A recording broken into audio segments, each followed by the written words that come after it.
Moving along into the NFC though, so we'll start off in the South. I got the Falcons taking that division hands down, but Tampa Bay having a very good season also. I also see Panthers seeing having a good season as well. Okay, yeah. I see a really good turnaround on the Panthers. I see that as a 3-way up there. Falcons concerned me on that third preseason game when they couldn't score points against the Cardinals. Okay. That did concern me, but remember, his offensive coordinator did leave, so I'm just saying. Correct. I do, but I still see the Falcons probably edging out and winning that division. Correct. Okay. Moving along into the North, I got the Packers taking this division hands down. I actually have the Packers going maybe 12-4, having another bounce back season. Aaron Rodgers being right back where he needs to be, and poising himself to try to make a Super Bowl push. They had a lot of good offensive pieces this year, and drafted some defensive pieces. I think that Green Bay Packers is really going to have a normal Green Bay Packers season with Aaron Rodgers behind them. But I also I believe it that the Detroit Lions is going to finally take this division this season. I believe they're going to finally. Matthew Stafford got his money, and he's going to take that team he's gotten real comfortable with Jones Jr. and that offense has really been connecting. It's a new defense. They have to take it this season. Wow. I'm going to go for them, saying they're going to take it. They're going to be that surprise. They're going to finally do it. I honestly like Matthew Stafford. I think he competes. He goes out there. He gives him a chance every week. But I like Mitch Trubisky. I think the Bears are going to be fun to watch this year. And the Vikings defense is, they're elite defense, that's for sure. But I just think the Packers, with the revamped offense, I think they're too good to not dominate this division. It's more of the same offense to me, but it's more added another threat. I mean, come on now. Martellus Bennett, Eddie Lacy. Lacy looking pretty good this preseason. Eddie Lacy got traded to Seattle. I think you're right. Yeah. It's Ty Montgomery. Yes. Montgomery and Jamal Williams, who I do like back there, the rookie that they picked up in the I think the late rounds. He's actually pretty good. I think they're going to be a decent offense, but I still think the Detroit Lions, they picked up Jared Davis. He's learning as a linebacker. Against the Patriots, they got torched, but I like Tess Tabor. I like Darius Slay. I like Quinn, who did get a pick on Brady. He is pick crazy over there.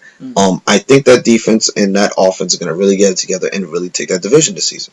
Okay. I mean, I do have them being a possible wild card participant. So let's move right on to the West. In this division, I believe the Seahawks are going to win this, and the Seahawks will be one of the top 2 or 3 teams in the entire NFL next season, I believe. 49ers will come in second place in this division. I mean, I'm not really going to argue that too much. I think that is a very strong possibility. But the Seahawks is going to win this one. I did see Russell Wilson has played is going to be. I think who's that guy? Williams out there. This guy, he's like 6'1". He's been mossing guys. I think he's gonna have real fun with him and Jimmy Graham and Doug Baldwin. Just beast. And I just heard that they're putting Curse on the trading block. On trading block. Correct. I did also hear that T.J. Ward is going to possibly be cut by Denver, possibly tomorrow. Yeah, they like Stewart. They like the young Bucks. To see his career come to an end there, it's a little bit sad because he was a part of the heart of that defense. Also, Matt Forte with the Jets. Yeah. But I think that would be good for Forte to find a more playoff-ready team. And let them go with Bilal Powell. Let that revamp team, because I don't think he needs to be there. That's wasted time. Okay, but the Rams, they're going to have a struggle this year, most likely. The Cardinals, I think they'll eventually go to Patrick Mahomes at some point during the season, and they'll pack it up and kind of let it be. But we'll see what happens, because Carson Palmer's very... and Drew Stanton. Injury prime. You mean Cardinals are going to go with Drew Stanton for Carson Palmer. You're right. Because that man, Carson Palmer, does struggle. No more offense. Well, he's gotten with what's his name, Brown. Yeah, Brown. So is that I don't know. I still don't see that Cardinals really doing this. Also with the Rams, Goff. I think this is going to be his rookie season that he should have had last year, and now he's going to have those mistakes that he should have had last year because your favorite coach was coaching him. I don't really like that. I don't really think I think he's probably a good football mind. I just don't think he's a good head coach. I could be a good defensive coordinator for me. A good football mind. I just don't think his track record proves out as a good head coach. The fact that he signed Tavon Austin for that contract, and before you sign Aaron Donald, it just doesn't make any sense. Before you, wasted money. Anyway, 49ers, second half division. Seahawks gonna win it, and we're gonna go down to the East. And I'm definitely going to go with the Giants, not because it's my team. I do think that their defense should be top 3 in the league, and I think their offense would be top 10 for sure with the pieces that they have there and some of the elite talent they have on that side of the football. I think their rookie tight end is primed for a big tight end campaign that the Giants haven't seen since Jeremy Shockey was there. I think Shepard has a very fit to Cruz in him. And Odell Beckham is a top 3 wide receiver in the football league. So if their running game is able to give them something, they should have a very elite offense on top of that. I do think the Cowboys will compete to be a wild card team this year. I think their defense, by the second half of the year, will start to prove as a very good defense as their young players start to catch on. So that's the way I kind of see the division going, with the Eagles and Redskins kind of struggling, with Cousins struggling, and the Eagles winning some games here and there, but not finding a lot of consistency with the young quarterback. Okay. I agree with some.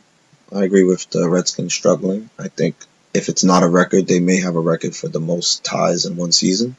They may have 2 ties in this season. I think that's a good possibility of that happening. I feel the Eagles, with that running game and Carson Wentz in his second season, I like the way the kid plays. I think he plays with heart. Unless he gets hurt, he can really push for that division. With the Giants, I think the Cowboys may fall. I don't think the Cowboys are going to make the playoffs this season. And now with the possibility of missing Elliott, I think it's going to be no less than 3 games. That's going to be 3 pivotal games that they may need him to fall upon. And no, Darren McFadden, it doesn't hold the ball too tight. So you're going to rely more on Dak on producing more, throwing the ball, which their game is more a running team, and where Dak protects it. So that might cause a flamp. But I also think the Giants might take the division, or the Eagles. I think it's going to come close to maybe the last 2 games of the season. That's fair.